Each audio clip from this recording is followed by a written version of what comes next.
हमारे हिसाब से तो 20 करोड़ रुपए की चोरी है।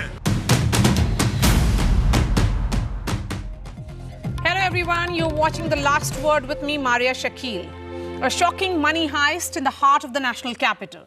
Thieves broke into a jewellery store in South Delhi's Jangpura and escaped with ornaments worth rupees 20 to 25 crore, any amount between that.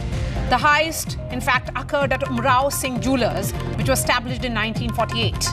The showroom's owner, who had locked the showroom on Sunday evening, discovered the theft when he opened the showroom this morning. The store remains shut on Mondays. The thieves allegedly climbed onto the jewellery shop's terrace through a neighbouring building and went inside the three-storied store. CCTV cameras were disconnected and a hole was made in the wall to enter the strong room, which is the locker, as part of the meticulous plan that led to this massive heist.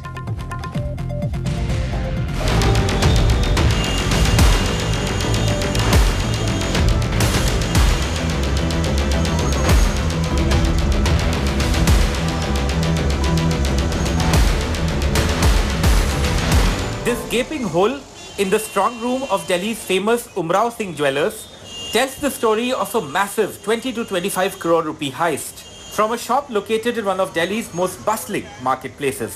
Once the go-to place for wedding shoppers, all that's left now are empty showcases. The showroom covers 4 floors. Robbers broke the lock on the roof door to gain entry, before escaping with all the jewellery that the jeweler says is worth 20 to 25 crore rupees. इस showroom के पीछे कोई गली नहीं है, सारे मकान आपस में जुड़े हुए हैं। सवाल ये है कि चोर छत पर कहां से दाखिल हुए? क्या शोरूम का कोई कर्मचारी इसमें शामिल है या फिर यह एक प्रोफेशनल गैंग है? इतवार को हम 8:15 बजे दुकान बंद करके गए हैं। कितने की चोरी मानते हैं आप? अब करीब हमारे हिसाब से तो 20 करोड़ रुपए की चोरी है। अच्छा, कैसे हुआ? अब क्या पता कैसे हुआ, हमको क्या पता। कहाँ छेद किया, कैसे हुआ? स्ट्रॉन्ग रूम में छेद किया है। ऊपर से आए थे क्या छत से? ऊपर से छत से। Of the 4 strong room walls, 3 are lined with steel, while 1 is made up of bricks. And it is this wall that the robbers targeted. The question then arises, did they have the layout of the safe? Mr. Jan, the showroom owner, says he shut shop on Sunday as usual. The market remains closed on Monday. When he came on Tuesday morning, he found a broken electric panel outside. On opening the shutter, he found all the jewellery gone. The police say they have some CCTV footage and that they are looking into it. अभी हम लोगों ने forensic team बुला रखी है, जो हमारी advance forensic team है। तो हमने अभी सेफ को खोला नहीं है। अभी सेफ को खोलने के बाद पता चलेगा कि एग्जैक्ट कितना स्टॉक इनका गया है। लेकिन हाँ, ये एक बर्गलरी हुई है, सेंध काट के बर्गलरी हुई। The robbers appear to have tampered with the CCTV too. It is not clear if the dacoity happened on Sunday or Monday. A forensics team is on the spot for evidence. Homes and shops are adjacent to the showroom. The question then is, how did the robbers enter? Were any employees involved, or was it a professional gang that carried out what is one of Delhi's biggest robberies? With Mukesh Singh Sengar and camera person Sushil Rathi, Bureau Report, NDTV. The big questions that we are raising on the show tonight, several things point towards a possible insider hand. The strong room had 3 steel-lined walls, 1 brick wall, but only the brick wall was targeted. Remember, the CCTV was disconnected as well. This Umrao Singh Jeweller is located in a congested commercial area. If drilling activities was happening at night or during the day, did nobody hear? What about neighbors, those shop owners? A practical question now. How much time did it take to drill a hole that is 1 feet wide in the wall? The jeweler, in fact, said that he closed his shop on Sunday evening. He did not suspect anything untoward. He discovered this horror only today and then told the police. And we would also speak to experts and find an answer to this question. Besides private security guards, what are the options before jewelers?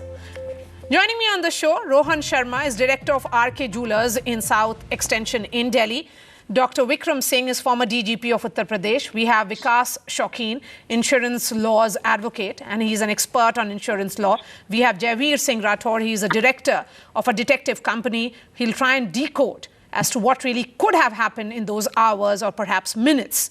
Dr. Vikram Singh, coming to you, they made a circular hole in the concrete strong room. And one of the thieves entered the strong room and stuffed all the valuables in a bag. And then they fled through the same path where they entered from. Is this an insider's job?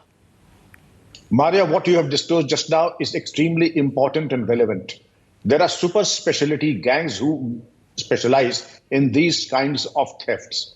Super specialization. It's not an ordinary theft. It is a super specialty. They specialize only in striking at jewelry shops and then drilling a hole of this type, making a person who is small enough to move inside or move outside.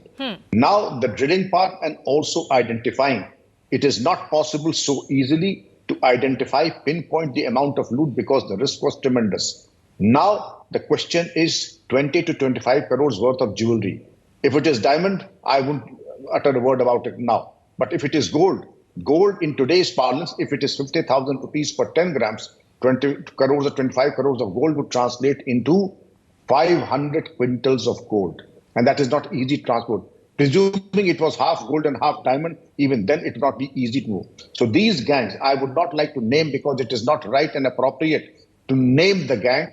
But yes, they move out in their vehicles, supposedly doing hardware work, repair work, but they have all masonry tools as also drilling machines. They bore a hole only so as to allow a person to penetrate, cut open, compromise, and neutralize the CCTV network, compromise with the DVR systems, and then commit the loot. Then also, the modus operandi of disposing of the looted property is also a matter of civilization. I'm sure the police would understand. But yes, the unpleasant part is they have to understand the insurance ramifications. Was the shop insured and for how much? When was the last premium paid? And has there any been? It is a very cruel thing to say, but it's a requirement of investigation. Was there at any point of time any question raised in respect of any insurance claims? I need to ask that question to Vikas Shakil. The insurance aspect of these jewelry shops. What are the unanswered questions after this heist? In this case, it has to be seen whether there was involvement of any insider or not. If there is involvement of any insider, then insurance companies may repudiate the claim in this case. And further, it depends on the policy of also what kind of policy the insured has taken in this case. And there are certain clauses in the insurance policies. If there is a forceful entry and there is a breakage of a door, and in this case, wall has been broken. So if the policy has been adequate, then definitely he will going to get the claim in this case. But the main question is this: if there is an insider role, then insurance company may repudiate the claim in this case. But help us understand, Mr. Vikas. This jewelry jeweler shop, this shop was established in 1948, so it's pretty old. Right. It's about traditional jewelry, and perhaps it's going through generations. I want to understand from you, when a heist of this nature happens, and whatever we have come to know so far, let's not forget that this is a commercial area. The showroom is located in a bustling area. My question then is that if stores are so close to each other, so cheek by jowl, then how will the heist take place without a possible insider job? Definitely, it appears to be an insider job in this case, because a person is aware where the locker is kept, and huge amount was there, huge amount of jewelry was there inside the locker. So the role of insider cannot be ruled out in this case. Okay. And somebody must have definitely told the robbers where the jewelries are kept in which locker it has been kept. Okay. Rohan, what are the options before, private jewelers such as you when it comes to security? It's largely to do with private security guards or private security agencies. Rohan.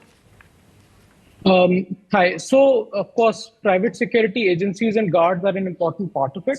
But again, one person on an off day cannot handle so much. It's not that easy. So we rely on technology, right? Of course, CCTV cameras. But as we know, in this case, the CCTV camera's cable was cut off.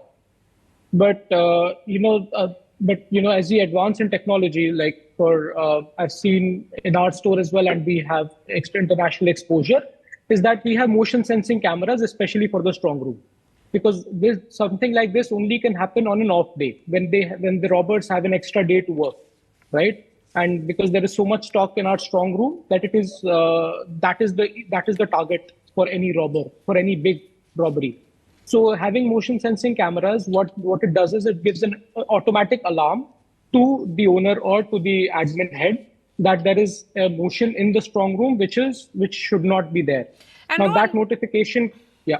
Rohan, so most jewelers, you would say, have gone for this motion sensing cameras so that the sensors, detect it instantly and inform the owner.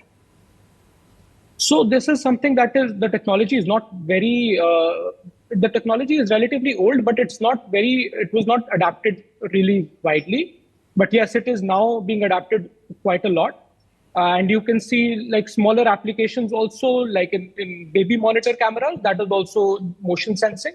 And so is these cameras that we have now installed in our strong rooms, which helps us detect these, be more proactive towards such robberies or such heists. Okay, but if there are 3 steel walls and there is one wall which is brick wall, is this how most walls are? Generally not. But as you said, that this location is particularly from walled out from both sides. So if there is a probability that they had to keep one wall as a brick wall because of certain civil limitations. But when we make a strong room, we make it steel walled from all 4 sides. Okay. Because anyways, there's a steel door. Okay. Let me bring in Javeer Singh Rathore. Javeer Singh Rathore, if you saw that, the gaping hole that we are talking about, jiske through sara movement hua hai, explain to our viewers how much time would have taken, and did the thieves take advantage of that one day? Because the shop owner closed the shop on Sunday evening. There was Monday, but all the shops are shut on Mondays in that area. And then on Tuesday, which is today, he came to know that there has been a burglary. The thieves have a lot of times. चोरों के पास बहुत समय था, तो thieves have a lot of time, something 36 hours. Sunday whole night, Monday whole day. So there are 24 plus 12, now 36 hours. But अगर drilling होती है, तो drilling से तो आवाज आएगी. Drilling, yes. Now some sound come, but a lots of instrument have, so there is no sound. No sound. Only 4 inches. How much? Only 4 to 5 inches wall this wall पे जाकर मुझे explain करिए हमारे दर्शकों के लिए कि इस तरह का जो होल होता है उसमें प्रॉपर बनाने के लिए कितना वक्त लग सकता है? This zoom it. जी. हाँ, ये this जो wall just now 4 inches. 4 inches just. 1 bricks जिसको कहते हैं. हाँ.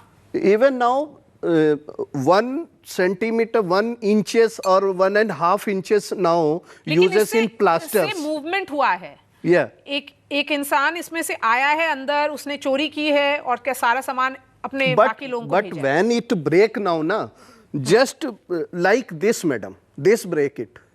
So this break is use pencil, prakash, or it is to normal things. Nowadays, lots of instrument come, so it is grace now slowly. और ज़्यादा वक्त नहीं लगता है. No, maximum 10 to 15 minutes to open it. अच्छा, और क्योंकि आप प्राइवेट डिटेक्टिव एजेंसी चलाते हैं, आपकी 22 साल का एक्सपीरियंस है, इस तरह के केसेस हुए हैं क्या? Yeah, we do a lots of cases. In last 3 years, I go to Ludhiana to see the same cases now, but the side by side in other factories and one-sided roaded.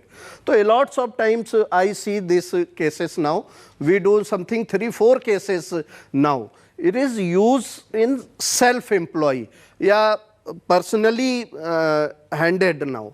तो आपका कहना है कि ये जो इस तरह का जो हुआ है, इस तरह की अभी प्राइमा फेसाई जो burglary, because it's the subject of investigation, forensic team and others are investigating, it appears to be an insider job, जिसको पता था क्या है. Yes, yes, everyone know. Everything is know. Where is CCTV cameras footage, where is cameras control center, and where is something thing. He break it, everyone know now. Okay, let me go back to Vikram Singh. Vikram Singh, you were talking about some gangs which are, you know, specialized gangs who do heist of this nature. What do we know about them? There are certain pockets in Rajasthan, Western UP, as also Western UP and Rajasthan, Madhya Pradesh. They were used to be the former criminal tribes. I'll stop at that because it's not appropriate to call them or name them by the caste language. But yes, there was a special watch kept on such moving, and in Hindi they are known as Ghumantu Aparadhi.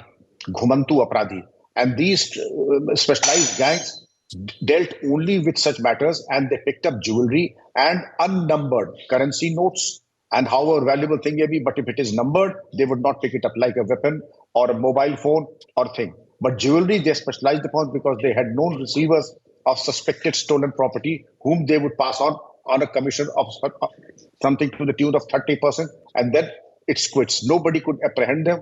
They would smear their bodies with oil, and that is why at times they were also known as Kacha Banyan gangs also. And they would specialize, and when if they were apprehended by the police, that we are actually masons doing odd jobs here and there in building construction, or that we are moving around just for the purpose of movement, doing nothing.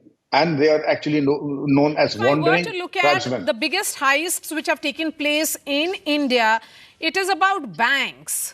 There is Punjab National Bank theft in 2014. Then there is Chelambara bank heist in 2007. It's about Samsung truck heist which happened in 2015.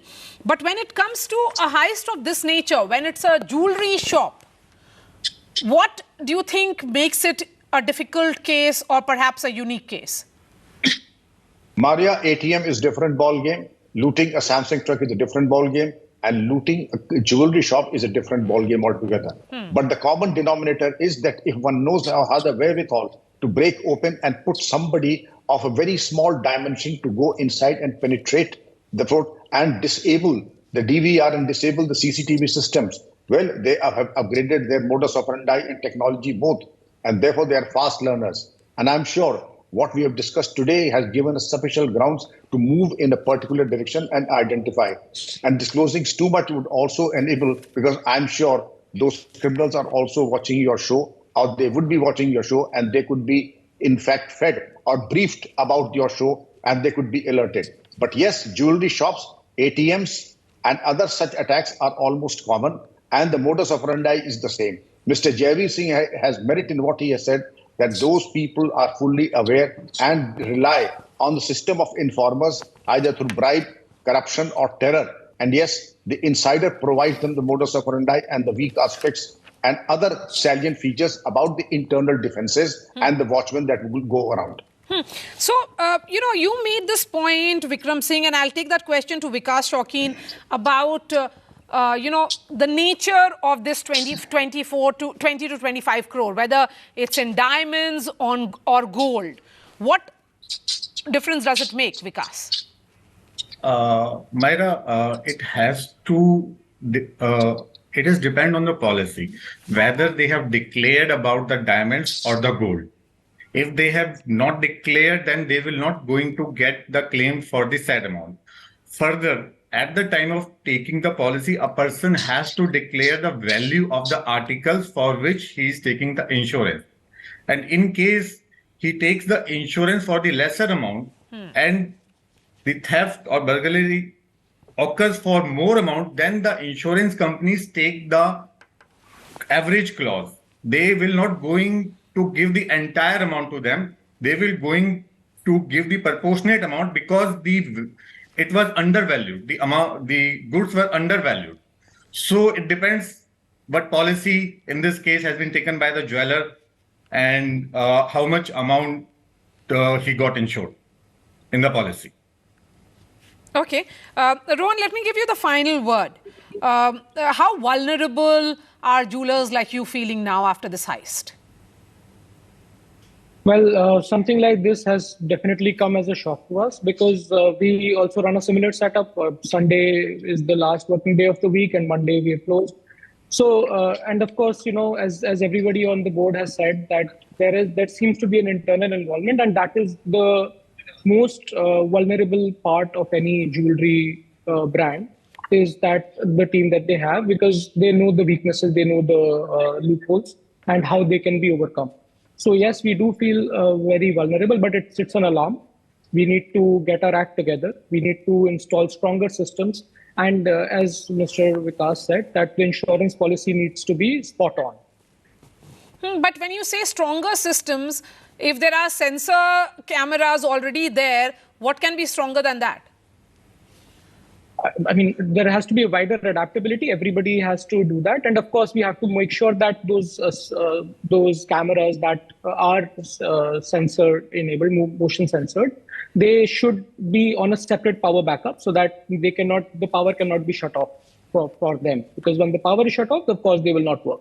So we need to make sure that that power backup is there, and probably, you know, a direct police alarm like jewelers have in Dubai. You know, every jeweler has a police alarm under their desk. They press a red button and the message directly goes to the local police station, so that, you know, the action can be taken much faster also.